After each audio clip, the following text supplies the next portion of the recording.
I bought my house because I wanted peace and quiet. The neighborhood looked perfect with gardens, trees, and spotless streets. But I quickly discovered there was one problem. The HOA thought it owned far more than it actually did. My house was technically outside the HOA's recorded boundaries. I had checked the property documents before buying it. There was no HOA covenant attached to my parcel. I thought that would be the end of the story. Then Linda showed up at my door. She introduced herself as the HOA President. She handed me a thick packet of neighborhood rules. I politely told her none of them applied to my property. Linda looked at me like I had just insulted her. She said every homeowner on the street belonged to the HOA. I told her that wasn't what my deed said.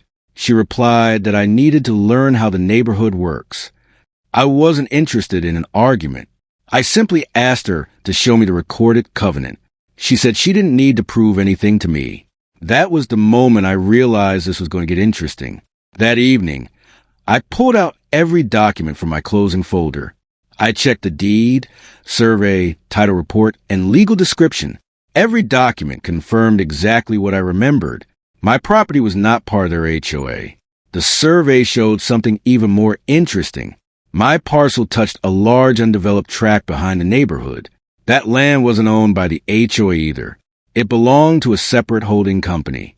I had walked past that land many times without thinking about it. It was mostly woods and in used ground.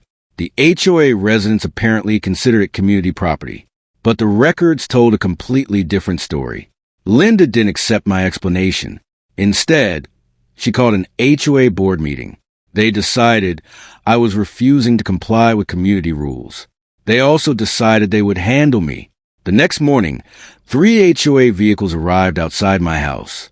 Linda stepped out like she was leading a police operation.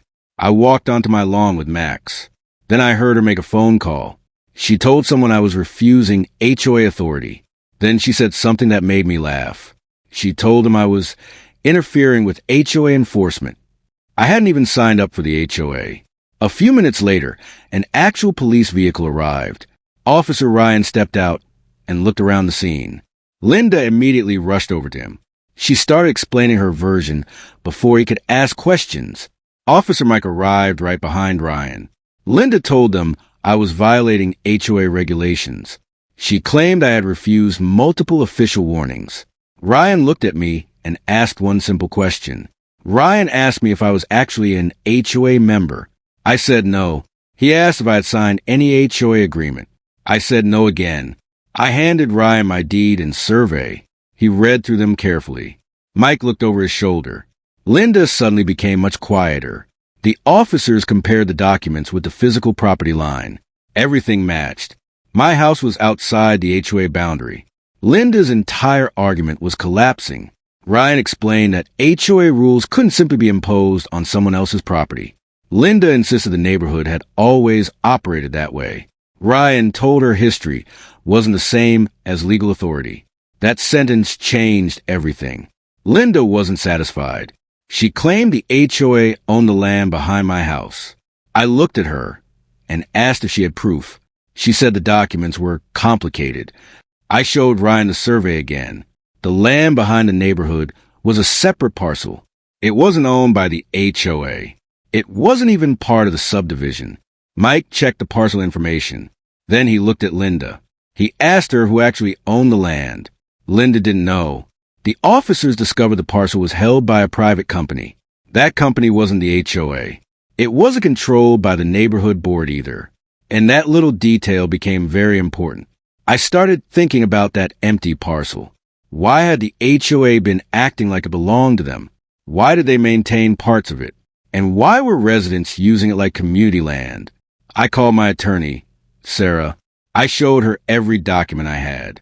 She studied the maps and title records. Then she gave me an unexpected idea. Sarah said the undeveloped parcel might be available for purchase. The owner had been trying to sell it for months. She asked if I was interested. I told her I wanted to know more. Sarah introduced me to Tom, the land broker. He confirmed the parcel was privately owned. He also confirmed the HOA had no ownership interest in it. Then he told me the asking price.